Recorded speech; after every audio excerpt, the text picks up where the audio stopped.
नमस्कार, बहुत स्वागत है आप सभी का स्वराज एक्सप्रेस में। आप देख रहे हैं हमारा खास प्रोग्राम जनता मांगे जवाब। आपके साथ मैं हूं संयम जैन।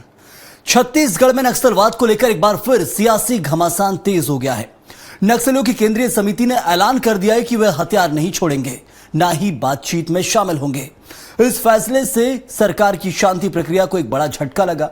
तो एक तरफ कांग्रेस सरकार को भ्रमित और निष्क्रिय बता रही है, वहीं दूसरी ओर गृह मंत्री विजय शर्मा का दावा है कि नक्सलवाद समाप्ति की ओर है। पूरे घटनाक्रम से ऐसा लगता है मानो आगामी चुनाव में नक्सलवाद एक प्रमुख राजनीतिक मुद्दा बनने जा रहा है।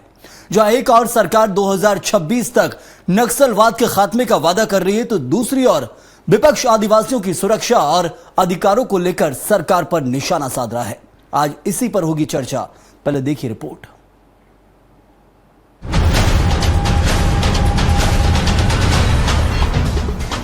छत्तीसगढ़ में नक्सलियों ने बातचीत के रास्ते बंद कर दिए हैं। नक्सली नेताओं का मानना है कि हथियार छोड़कर पार्टी को कमजोर और संशोधनवादी बना देगा।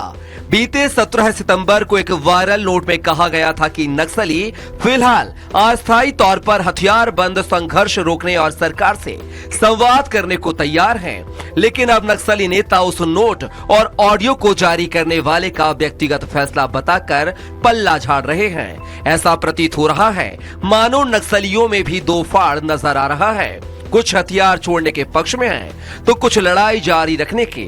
ऐसे में कांग्रेस सरकार को कंफ्यूज करार दे रही है। प्रदेश कांग्रेस अध्यक्ष दीपक वैश्य का कहना है कि निर्दोष आदिवासी लगातार मारे जा रहे हैं। गृह मंत्री अपनी जिम्मेदारी से नहीं बच सकते। मैंने कहा गृह मंत्री कंफ्यूज है। पहले गृह मंत्री और मुख्यमंत्री को दोनों के एक साथ बैठ के बातचीत करके प्रेस कॉन्फ्रेंस उनको करना चाहिए इस इशू पे। चाहे गोली पुलिस से निकले या नक्सली से निकले, मर वहां पे हमारा आदिवासी रहा है। हमारा आदिवासी मर रहा है, निर्दोष आदिवासी मर रहा है। इसका जिम्मेदार कौन है कि कम से कम प्रदेश की जनता सुरक्षित महसूस करते। लेकिन ये आपकी बस की बात नहीं है। प्रदेश की जनता पौने 2 साल तक देख चुकी है। दूसरी ओर डिप्टी सीएम गृह मंत्री विजय शर्मा भी दावा कर रहे हैं कि नक्सलियों का नेतृत्व अब समापन की ओर है। बड़ी संख्या में नक्सली मुख्य धारा में आना चाहते हैं। उस समय भी जब मैंने कहा था तो कहा था इन लोगों की कैसी बात कर रहे हैं। आज नक्सलियों ने उसको स्वीकारा है अपने पत्र में, और पोलित ब्यूरो मेंबर ने कहा है कि हम वीडियो कॉल पर बात करने के लिए तैयार हैं। उसके बाद हम लोगों ने ये कहा है कि आप अगर वाकई सीरियस हैं, क्योंकि पुराने अनुभव हैं सबके, तो अगर आप वाकई सीरियस हैं इस विषय पर, तो आपको चाहिए कि सिविलियन किलिंग बंद करें, और जो आईडी बिछाकर आपने रखा है वो हमको बताएं ताकि हम निकाल लें, या आप निकाल करके हमारे समीपस्थ कैंप पर दे दें, या फिर वो आईडी सब समाप्त हो गए हैं ये बताएं, ताकि बस्तर के लोग स्वतंत्रता से घूम सकें। बहरहाल नक्सलवाद आने वाले चुनावों का सबसे बड़ा राजनीतिक मुद्दा बनने जा रहा है। एक तरफ सरकार मार्च 2026 तक नक्सलवाद खत्म करने का ऐलान कर रही है, तो दूसरी तरफ नक्सली हथियार न छोड़ने का ऐलान कर रहे हैं। जबकि कांग्रेस बीजेपी सरकार पर निर्दोष आदिवासियों की जान लेने का आरोप मढ़ रही है। स्वराज एक्सप्रेस के लिए रायपुर से दिलीप साहू की रिपोर्ट। तो नक्सलवाद, समाधान और सियासत, इसी मुद्दे पर करेंगे चर्चा। और चर्चा के लिए मौजूद है हमारे साथ कुछ खास मेहमान। सुनील चौधरी बीजेपी के प्रवक्ता मौजूद हैं, बहुत स्वागत है सुनील जी आपका। कांग्रेस से प्रवक्ता हैं सत्य प्रकाश सिंह, आपका भी बहुत बहुत स्वागत है। और साथ ही संजीव गुप्ता वरिष्ठ पत्रकार भी मौजूद हैं। सुनील जी, अब तक लग रहा था कि नक्सली घुटने टेक रहे हैं, लेकिन एक और जो लेटर जारी हुआ उसके बाद अब सवाल उठने लगा है कि हौसले बुलंद हैं। और यहां तक कह दिया है, लेटर में साफ तौर पर लिखा गया है कि जिस व्यक्ति ने यह दावा किया कि नक्सली घुटने टेक रहे हैं, शांति वार्ता चाहते हैं, उस व्यक्ति को अब उनकी संगठन के पीएलजीए घसीट कर लाए या फिर सरकार उनके हवाले कर दे, वो सजा देंगे उस व्यक्ति को जो शांति की बात कर रहा था। जी राम राम, जय जोहार, जय छत्तीसगढ़। देखिए, छत्तीसगढ़ में नक्सलियों की जो नीति रही है वो हमेशा से दगाबाजी, धोखेबाजी और छद्म तरीके से वो युद्ध नीति को अपनाते हैं। और उसी तारतम्य में आप देखेंगे कि वो कभी शांति वार्ता की बात करते हैं, तो कभी और किसी तरीके से वीडियो जारी करते हैं, कभी पत्र जारी करते हैं, और लगातार पुराने रिकॉर्ड है। माननीय गृह मंत्री जी ने बताया कि पुराने रिकॉर्ड है। लेकिन हम भी भारतीय जनता पार्टी की सरकार माननीय विष्णुदेव साय जी की स्पष्ट अपनी नक्सल नीति को लेकर के चल रहे हैं और उससे प्रभावित होकर के बहुत सारे नक्सलियों ने आत्मसमर्पण किया है, नक्सली विचारधारा को छोड़ करके राष्ट्रवादी विचारधारा में आए। लेकिन अभी भी हम एक बात को कह रहे हैं, जो हथियार छोड़ेगा उसके लिए तो दरवाजा खुला है, लेकिन यदि हथियार लेकर के आओगे तो फिर आपको ढेर कर दिया जाएगा। और यदि नक्सली इस बात में तैयार हो गए हैं कि वो हथियार नहीं छोड़ेंगे तो निश्चित रूप से हम चाहते नहीं कहीं से हिंसा करना, हम तो अहिंसक रूप से नक्सलवाद को समाप्त करके और लोकतंत्र की स्थापना छत्तीसगढ़ में चाहते हैं। लेकिन यदि नक्सली नहीं मान रहे हैं और वो हथियार लेकर के आएंगे तो हथियार का जवाब तो फिर हथियार से होगा, गोली का जवाब गोली से ही होगा। गोली और बोली एक साथ चल ही नहीं सकती। तो एक और जो सवाल उठाया जाता है यहाँ पर कि आप जिन्हें नक्सली बताकर मार रहे हैं उसी को कांग्रेस के जो नेता हैं वो कहते हैं कि वो बस्तर का आम आदमी है जो गोली खा रहा है। अब ऐसे में कैसे तय करेंगे नक्सली कौन है, कहां से आए, किसी और दूसरे देश से नहीं आए, वो बस्तर के आदिवासी हैं, ये कांग्रेस का कहना रहता है। और आप बस्तर के आदिवासियों को गोली मार रहे हैं। मुख्यमंत्री और उप मुख्यमंत्री को एक साथ बैठकर तय करना चाहिए, प्रेस कॉन्फ्रेंस करना चाहिए, दीपक बैज का कहना है। देखिए, दीपक बैज जी के सुर जो है वो समय समय पर बदलते रहते हैं। इनके पूर्व मुख्यमंत्री भूपेश बघेल जी भी कभी कभी कहते थे कि जो हमारे जवानों ने, सुरक्षा बलों ने जो इनकाउंटर किया है वो फर्जी है, उसके बाद फिर मुकर जाते हैं। दीपक बैज जी तो रोज रात को सोते समय सोच रहे थे सुबह उठ करके मुझे इस विषय पर कुछ ना कुछ बोलना है। तो उनकी बातों को तो कांग्रेस पार्टी वाले भी बहुत गंभीरता से ले नहीं रहे और इसीलिए जूतम पैजार हो रहा है, कार्यकर्ताओं को चमचा कहा जा रहा है। लेकिन नक्सलवाद जैसे महत्वपूर्ण विषय पर कांग्रेस के सुर बार बार बदलते हैं।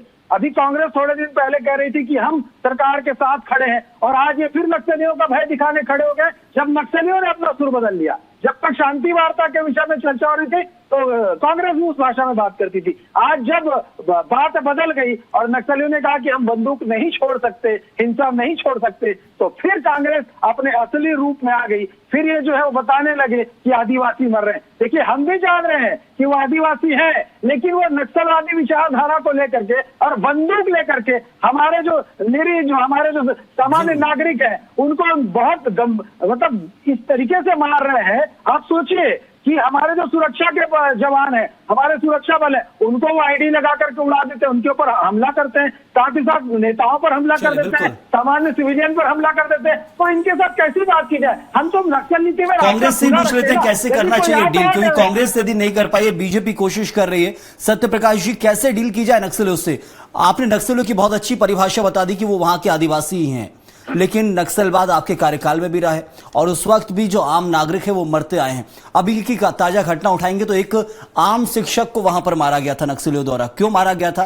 क्योंकि वो बच्चों को पढ़ा रहा था और वो समझा रहा था कि देश क्या है, नागरिक कौन है, नक्सलवाद क्या है। ये समझाने पर ही नक्सलियों ने इसलिए मार दिया कि वो बच्चों की भ्रांति जहां दूर करने की बजाय कहा जा रहा है कि उनकी बुद्धि भ्रष्ट की जा रही है, लेकिन उससे वो खुश नहीं थे नक्सली, इसलिए एक शिक्षक को मार दिया गया।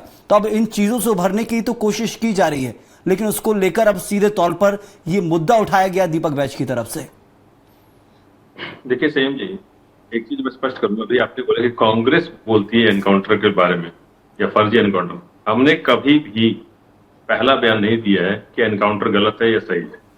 जब वहां के स्थानीय लोग, चाहे आप याद कीजिए ये आदिवासी आए थे, राजभवन तक आए थे कि नहीं, अपने सवाल लेके, चाहे अभी कुछ दिन पहले रसोइयों को जब मारा गया तब उनके परिवार वालों ने कहा कि आदिवासी हमारे साथ का आदिवासी है, उसको कहीं ना कहीं एनकाउंटर मार दिया गया। उससे पहले भी जो जंगलों में लाशें मिली दो परिवार की, उस समय भी तो हमने तब सवाल खड़े किए जब वहां स्थानीय लोगों ने बोला कि इसकी जांच हो।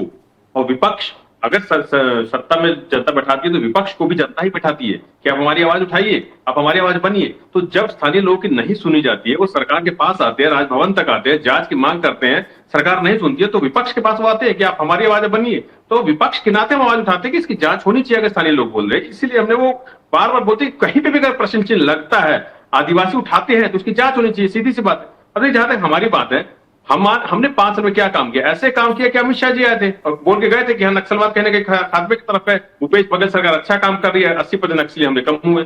हमने एक नीति बनाई थी विश्वास की, विकास की और सुरक्षा की, जिसके तहत हमने काम किया। 196 गांव तक बिजली की बात कर ली जाए, जमीन वापस करने की बात कर ली जाए, फर्जी केसेस वापस करने की बात कर ली जाए, हमने कपड़े बाहर तक भिजाए, सी-मार्ट की स्थापना की बात करें, तमाम हमने काम किए, स्कूल हो, शिक्षा हो, स्वास्थ्य हो, उस पर काम किया, जिसके तहत नक्सलवाद कहीं ना कहीं पीछे गया। क्योंकि आपके पास एक नीति थी कि आप अहिंसा के साथ इस तरह विकास की भी बात कीजिए। आज क्या है? आप बताइए, विजय शर्मा जी कभी बोलते हैं हम बात करेंगे, कभी बोलते गूगल फॉर्म भराएंगे, कभी अगर एक लेटर, आज तक सबसे बड़ा प्रश्न चीज तो ये हो रहा है कि सरकार आज तक उस लेटर पे सत्यापित जांच नहीं करा पाई कि उस लेटर सही है कि नहीं है। नहीं, अब तो जरूरत भी नहीं है ना। बिल्कुल सत्यप्रकाश जी, अब जरूरत कहाँ रह गई, क्योंकि उसका खंडन ही कर दिया गया है केंद्रीय कमेटी की तरफ से। नहीं सुनिए, तो वही मैं बोल रहा हूँ ना, जब खंडन हुआ है जो भी है उससे पहले तक अभी किए, वही मैं बोलना चाह रहा हूँ। और अभी देखिए, जैसे मैंने भूपेश बघेल सरकार, अगर हम केंद्र में भी थे, अगर आपको मालूम होगा सेम जी, सबसे बड़ा अगर कोई हंट चला नक्सलवाद को पीछे करे, ग्रीन हंट किसके कार्यकाल में चला? कोबरा पटाल किसने बनाया था? मनमोहन सिंह सरकार ने। उस समय इनके नेता बीजेपी मुख्यमंत्री रमन सिंह बोलते थे, मेरा दिल गवारा नहीं करता, मैं नक्सलवाद खत्म कर सकता हूं। मनमोहन सिंह जी ने केपीएस गिल को भेजा यहाँ पे, तो उसको बोला तनख्वाह लीजिए, बैठ जाइए। इनके गाड़ियों से नक्सली पकड़ाते थे, ट्रैक्टर सप्लाई नक्सली पकड़ाते थे। इनके जो अभी विक्रम उसेंडी, लता उसेंडी, किताब में बकायदा लिखा हुआ है, एक लेखक ने लिखा कि इनके घर आते थे नक्सली, किताबें छपाते थे, खाना खाते, मरा था, खंडन नहीं हुआ है। तो इनके क्या सोच है, वो पिछला जो इतिहास दिखा, इसीलिए वहां के लोग प्रश्न चिन्ह खड़े करते हैं। इनके पास आज भी कोई नीति नहीं है, स्पष्ट नीति है इनके पास, बता दीजिए। मिल गया कि नक्सलियों को बढ़ावा देने में ही बीजेपी का हाथ है, ये बड़ा आरोप जो आपने लगाया है। संजीव गुप्ता जी, इसकी पुष्टि कीजिएगा कि आखिर कौन नक्सलवाद को बढ़ावा दे रहा है। एक तरफ कोशिश की जा रही है बंदूक के दम पर ही बंदूकधारियों को खत्म करने की, या तो आत्मसमर्पण करें या फिर गोली का शिकार होंगे, ये साफ है। इस वक्त तो ये नीति स्पष्ट है। तो ऐसे में अब जो लेटर जारी किया गया है, अपने ही एक व्यक्ति की बात का खंडन किया गया और उसको पकड़ के लाने के लिए पीएलजी को आदेश दे दिया गया है, या सरकार सौंप दे, उसको पकड़ के लाओ, गोली मारो।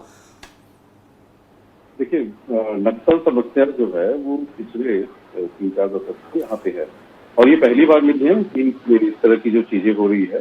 जब भी नक्सलियों के खिलाफ जब तेज कार्रवाई होती है तो नक्सली कभी लेटर जारी करते हैं कि युद्ध विराम कर लेते हैं, बातचीत कर लेते हैं। वो उनकी स्ट्रेटजी है, वो पुरानी स्ट्रेटजी है। यदि उनके आप लिटरेचर वगैरह कभी पढ़ें तो उसमें ये सारी चीजें जो है उनकी स्ट्रेटजी के बारे में लिखा हुआ मिलता है कि जब भी कभी दुश्मन हमारे ऊपर हावी हो तो हम इस तरह से अपनी चालों को करेंगे और हम इस तरह से हथकंडे अपनाएंगे। लेकिन सबसे बड़ी बात है कि पिछले जो 2-3 सालों में लगातार जो कार्रवाई हो रही है और उनके बड़े बड़े जो लीडर मारे गए हैं, अब बसवर राजू जैसे लीडर मारे गए हैं, 2-4 तो इसी साल हो गए हैं। और ऐसी स्थिति में अभी कल भी 2 बड़े लीडर उनके मारे गए, 30 मेंबर मारे जा रहे हैं। तो ऐसी स्थिति में स्वाभाविक तौर पर जो अगर नेतृत्व खत्म होगा, ठीक है, आप वो उसको अपने आप को वो विचारधारा की लड़ाई और तमाम तरह की चीजें वो बोल सकते हैं, लेकिन यदि उनके लीडर ही मारे जाए जो विचारों को आगे तक पहुंचाते हैं, स्ट्रेटजी को आगे तक पहुंचाते हैं, अपनी तैयारियों को जो आगे तक पहुंचाते हैं, अगर वो नेता मारे जाएंगे तो धीरे धीरे वो इनका आंदोलन समाप्ति की ओर पहुंच रहा है, मुझे ऐसा लगता है। इससे पहले ऐसा नहीं हुआ था कि एक के बाद एक सीसी मेंबर मारे जा रहे हैं, महासचिव स्तर के लोग मारे जा रहे हैं। ये पहली बार हो रहा है इतने दिनों के उनके जो आंदोलन हो रही है, सशक्त आंदोलन हो रहे हैं उनमें। तो स्वाभाविक तौर पर बात है कि ये जो चीजें हैं कि हम युद्ध विराम कर लेते हैं, हम बातचीत कर लेते हैं, तो देखिए सबसे बड़ी बात है ये भी तय नहीं है कि जो युद्ध विराम की जो बात कर रहे हैं वो उनका कौन सा दरा है। नहीं, शांति वार्ता की बात की जाती सरकार की तरफ। संजीव जी, तो शांति वार्ता क्या संभव है, और कौन ये तय करेगा कि शांति वार्ता के लिए कौन से नक्सली अब आगे आएंगे और उनके साथ सरकार बात करेगी? क्योंकि सरकार, विजय शर्मा तो हमेशा कहते रहे हम तैयार है बात करने के लिए, हर मोर्चे पर, हर जगह, आप जहां बोलिए। नहीं, देखिए 2 चीजें हो रही हैं। अगर सरकार कह रही है कि हम बात करने के लिए तैयार हैं तो पहले ये कहा जा रहा है कि आप हथियार छोड़िए, हथियार छोड़ दीजिए, सरेंडर करिए, फिर उसके बाद हम आगे बात करते हैं। अब तो वो भी बात कर, देखिए सरकार और जो फोर्सेज है वो अभी अपर एंड में है। तो ऐसी स्थिति में मुझे नहीं लगता कि सरकार का मूड हो या फिर इस तरह से बात की जाए और उनको टाइम दिया जाए। लेकिन मैं फिर से पहले भी मैं ये कह रहा था संयम जी कि ये स्ट्रेटजी होती है कि यदि आप जब भी नक्सलियों की तरफ ये स्ट्रेटजी होती है कि जब भी कोई अपर हैंड में आता है उनका दुश्मन, तो वो अपने आप को सिंक्रोनाइज करने की कोशिश करते हैं, वो वहां से हटाने की कोशिश करते हैं ताकि उतने समय में उनको एक दूसरा तैयारी करने का मौका मिल जाए। तो स्ट्रेटजी के तहत ये काम किया जा रहा है। संजीव जी, ये समझा जा सकता है कि पहले एक कदम पीछे ले गया, अब बिल्कुल ताकत के साथ फिर से तैयारी की जा रही है। लेकिन जरूर मैं लौटूंगा आपके पास। सुनील जी, एक सवाल उठता है यहाँ पर कि जो लेटर जारी किया गया उसमें एक और चीज खास लिखी हुई, वो ये है कि अंतरराष्ट्रीय और देशव्यापी जो नीतियां हैं सरकार की, वो हमें इजाजत नहीं देती कि हथियार छोड़े। तो ऐसी कौन सी जो नीतियां जिनको लेकर नक्सली खुश नहीं है, वो तो खैर शांति वार्ता के बाद जो बैठक होती है उसके बाद समझा जा सकता था, लेकिन अभी लग रहा है कि आपकी तरफ से, सरकार की तरफ से, कि ऐसी जो नीतियां हो, क्योंकि नक्सलवाद की शुरुआत करेंगे तो भूमि अधिग्रहण को लेकर इसकी शुरुआत हुई और उसको लेकर सही मुआवजा नहीं देना, फिर लोग सामने आते और ऐसे नक्सलवाद की शुरुआत की गई थी। अब बस्तर के अंदर विकास की बात आएगी तो सबसे पहले तो भूमि अधिग्रहण होगा, वही जल जंगल जमीन की लड़ाई आएगी। देखिए, नक्सलवाद की अगर विचारधारा की बात करें तो वो भारत की विचारधारा तो कदापि नहीं है, वो आई है विदेश से आई है। वो माओवाद की विचारधारा जो है उसका मुख्यालय छत्तीसगढ़ कैसे हो गया? तो ये भोले भाले लोगों को किस प्रकार से बरगला करके, बंदूक थमा करके और यहाँ पर वसूली और जिस प्रकार का भी ये लोग करते रहे हैं, पैरेलल जो काम करते रहे, वो करने की कोशिश है। इसमें विचारधारा की बात ही नहीं है कहीं पर। और ये जो लोग कह रहे हैं, मैं बार बार इस बात को कह रहा हूँ कि ये बार बार अपनी बातों को बदलते हैं नक्सली, ये खुद भी भ्रमित लोग हैं। ये तो यही नहीं समझ रहे हैं कि नक्सली विचारधारा हमारे देश के लिए कहीं पर भी ठीक नहीं है। और रही बात कांग्रेस के साथी मित्रों की, ये भी कह रहे हैं तो इनके सुर जो बदलते जा रहे हैं। मैं इनसे एक ही चीज पूछना चाहता हूं कि छत्तीसगढ़ में नक्सलवाद की समाप्ति आप चाहते हो कि नहीं चाहते हो? छत्तीसगढ़ से ये दंश मिटना चाहिए कि नहीं मिटना चाहिए? देश से दंश मिटना चाहिए कि नहीं मिटना चाहिए? और सरकार जब संकल्प लेकर के आगे बढ़ गई कि हम भैया 2026 मार्च तक इसको समाप्त करेंगे, तो इस बीच में आकर के एक बार अभी दीपक बैज जी ने कुछ दिन पहले बयान दिया कि मैं 2026 के बाद इस विषय पर बात करूंगा। फिर क्या जरूरत आ पड़ी? कारण था, मजबूरी थी। जो आप बयान दोहरा रहे हैं ना, उनका एक कारण और मजबूरी रहा होगा। मार्च 2026 तक आप जो कर रहे हैं वो दिखाइए। मार्च 2026 के आगे नक्सलवाद का दंश दिखा तो फिर ये फिर से चर्चा का विषय बन जाएगा, इसलिए कहा गया होगा। नहीं ठीक है, लेकिन आज फिर बयान बदलने की क्या बात है कि 2026 के बाद ही नक्सलवाद पे बोलूंगा और अभी फिर बोल रहे हैं। मतलब आप छत्तीसगढ़ में कहीं ना कहीं भय फैलाना चाहते हैं, नक्सलियों के नाम से फिर से डराना चाहते हैं। देखिए, आज भारतीय जनता पार्टी की सरकार, विष्णुदेव साय जी की सरकार ने बस्तरियों का विश्वास जीता है। वहां पर विकास की गंगा बह रही है। अब वहां पर यह नहीं कि आईडी जो है वो ब्लास्ट होंगे, अब वहां पर जो है सड़कों का जाल बिछ रहा है, वहां शिक्षा जा रहा है, वहां स्वास्थ्य की व्यवस्था हो रही, सरकारी योजनाओं का लाभ मिल रहा है, लगातार पुल पुलियों का निर्माण हो रहा है। उनकी जीवन की जो कठिनाइयां थी उसको दूर करने का काम ये सरकार कर रही है। और साथ ही साथ ये कहते हैं कि जो वो आदिवासी है, अगर वो नक्सली है, बस्तरिया मारे जा रहे हैं। हमने तो नक्सल नीति बनाई ना, आ जाइए, व्यक्तिगत आइए, समूह के साथ आइए, किसी माध्यम से आइए और नक्सलवाद को छोड़ करके आत्मसमर्पण कीजिए। उसके बाद की इतनी अच्छी योजना जो है वो देश के अंदर में, दुनिया के अंदर में कहीं नहीं होगी, जो आपकी पुनर्वास नीति भारतीय जनता पार्टी की सरकार छत्तीसगढ़ में लागू कर रही है। पुनर्वास नीति पहले भी रही, देखने को मिली है और उस पर काम हुआ है, लेकिन अभी भी ये जड़ से खत्म नहीं हो रहा। जड़ पर वार करना बहुत जरूरी है। सत्य प्रकाश जी, यदि बयानों को जब भी तोड़ मरोड़ कर पेश किया जाता है उसके ऊपर भी सवाल उठते हैं, लेकिन एक चीज है, यदि काम किया जा रहा है बीजेपी सरकार की तरफ से एक लक्ष्य लेकर मार्च 2026 तक, तो फिर मार्च 2026 तक का ही इंतजार करना चाहिए कांग्रेस को। दीपक बैज का बीच में यह बयान देना कि वहां आम नागरिक मारे जा रहे हैं, तो ये तय करने के लिए कैसे ये तय किया जाएगा, आप ही बताइए, यदि आप ये बयान दे रहे हैं तो। संयम जी, देखिए, एक तो क्या है ना कि जैसे प्रदेश जनता ही बोलती है, ये तारीख तो बहुत सही देते हैं। अब फिर भाई मैं पुराना याद दिलाऊंगा, 2 करोड़ रोजगार की बात इन्होंने बोली, 15 लाख की बात की थी, फिर 2022 तक किसानों को आय दोगुनी की बात की थी, 22 का अभी तक आया नहीं इनके कैलेंडर में। फिर पूरे देश में खर्च आवाज देने की बात की, थोड़ा सा फर्क ये आ रहा है, 2 करोड़ की बात हो या फिर रोजगार की बात हो, उससे पीछे हट सकते हैं, लेकिन यहाँ पर इनके पास हथियार है, सरकार और प्रशासन के पास। वो यदि नहीं माने तो गोली से समाप्त कर देंगे, बंदूक तैयार ही बैठी है। अब 2 करोड़ रोजगार में यदि आप सवाल उठाएंगे तो आपके ऊपर बंदूक थोड़ी मारेंगे। संयम जी, मैं सुन तो लीजिए, मेरी पूरी बात तो सुनिए। 2022 तक तो बोले थे ना किसान की आय दोगुनी, उसमें गोली भी चला दिए थे इन्होंने, आतंकवादी उसी को कहा था ना, गोली चलाई थी उसी पे। अब 2022 तक पूरे देश में सभी लोगों गरीबों को आवाज देने की बात की थी, जमीन बाहर निकाल रहे हैं, अडानी को दे रहे हैं जमीनें, तो वहां तो हो रहा है ना, गोली चल रही है वहां पे, वही तो बात हो रही है। इसलिए इनकी जो तारीखों में विश्वास क्यों नहीं हो रहा है, इसलिए नहीं हो रहा। और देखिए, एक बात मैं बार बोल रहा हूँ, हमने या दीपक बैज की खासतौर बात करी, किसी भी वरिष्ठ नेता ने, किसी कार्यकर्ता ने कभी भी ये नहीं बोला है कि एनकाउंटर फर्जी है। हमने सवाल हमेशा खड़े किए कि स्थानीय लोग अगर बोल रहे हैं तो जांच कराइए। जैसे संयम जी आप बोल रहे हैं कि कैसे पता चलेगा, तो जांच कराने का काम किसका है? ये सरकार का है। सिटिंग जज की अध्यक्षता में कराइए ना जांच। आप supreme court, high court, sitting जज की अध्यक्षता में जांच कराइए ना। तो क्यों डरते हैं, क्यों भागते हैं? स्थानीय लोग यहाँ आए थे कि नहीं आए थे राजभवन तक, उन्होंने मांग की थी कि नहीं की थी, तो उनकी बात मांगी क्यों नहीं सुनते? बिल्कुल, जरूरी सवाल है, इसका जवाब भी बहुत जरूरी। संजीव जी, ये कैसे तय होगा, आप बताइए आखिर में कि कैसे तय किया जाएगा कि जो मारा गया है वो वाकई नक्सली संगठन में शामिल था? चुन चुन के मारा जा रहा है, यदि मारा जा रहा है नक्सलवाद को खत्म करने के लिए क्षेत्र व्यापी आंदोलन चलाए जाते हैं, उन जगहों पर यदि सुरक्षा बल के जवान काम करते हैं, तो ऐसे में ये सवाल उठना कि वो आम नागरिक मारा गया है कितना वाजिब, कितना सही है? और जो कांग्रेस का आरोप है कि राज्यपाल के पास एक ज्ञापन दिया गया, फिर इसकी जांच कैसे की जाएगी? सबसे बड़ी बात है कि जब भी कोई मुठभेड़ होती है तो उसके बाद नक्सली खुद अपना पर्चा जारी करके बताते हैं कि हमारे ये नक्सली मारे गए, हमारे इतने साथी मारे गए, इतने साथी शहीद हो गए, कथित रूप से वो शहीद की दर्जा देते हैं उसको, तो वो तो खुद ही बताते हैं। उसके अलावा जो वहाँ पे जो लोग मारे जाते हैं, जो नक्सली मारे जाते हैं, तो जो काम करने वाले जो वहाँ के जो कर्मचारी हैं, जो सरेंडर करके आए हुए, उन लोग पहचानते हैं। बहुत सारी चीजें होती है। ऐसा नहीं है कि ऐसा एकदम से बिल्कुल आरोप लगा देना कि आम लोग मारे जा रहे हैं। हाँ, ये जरूर है कि नक्सली जरूर आम लोगों को मार रहे हैं वहाँ पे, जैसे वो तो है, हमेशा से रहा है। लेकिन क्या ये बात स्वीकार की जा सकती है कि फेक एनकाउंटर्स जो होते हैं वो वाकई हुए भी होंगे, या एनकाउंटर में कोई एकाध आम नागरिक मारा गया होगा जिसका नक्सल संबंध नहीं होगा? देखिए, ये ना टेक्नोलॉजी का इतना जमाना आ चुका है, सारी चीजें जो है वो तकनीकी रूप से हम इतने साउंड हो चुके हैं। सरकारें हैं, सरकारों के अलावा वहाँ आम आदमी काम कर रहा है, एनजीओ की नजर रहती है वहाँ पे, आम लोगों की नजर रहती है, वहाँ की जो संस्थाएं जो काम करती रहती है वो उनकी नजर रहती है, पत्रकारों की नजर रहती है। केवल यहाँ के पत्रकारों के लिए, पूरे देश भर की, दुनिया भर के पत्रकारों की नजर रहती है। तो इतना आसानी से ये सारी चीजें नहीं हो सकती है कि जाइए और वहाँ पे किसी को भी मार के ले आए और नक्सली बता दीजिए।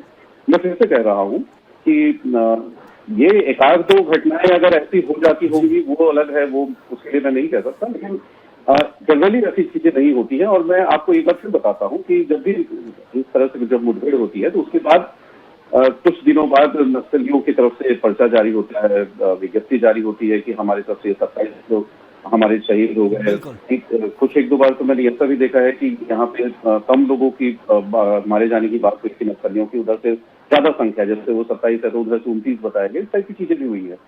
तो मैं इतनी जिम्मेदारी तो होनी चाहिए, मुझे ऐसा लगता है। तो ऐसे में ये सीधे तौर पर आरोप ही कहलाएगा, लेकिन इसके पीछे भी कुछ ना कुछ कहानी होती है। जांच एजेंसियों का अपना काम रहता है, सुरक्षा बलों का अपना काम रहता है, लेकिन सबसे बड़ा जो दंश है नक्सलवाद का वो यही है कि जब भी आम नागरिक नक्सली के हाथों मारा जाता है उसके बाद ये जरूरी है कि सुरक्षा बल के जवान कार्रवाई करें, और वो कार्रवाई बिल्कुल निष्पक्ष ही रहती है हमेशा, क्योंकि इस पर सवाल तो उठाया जा नहीं सकता है।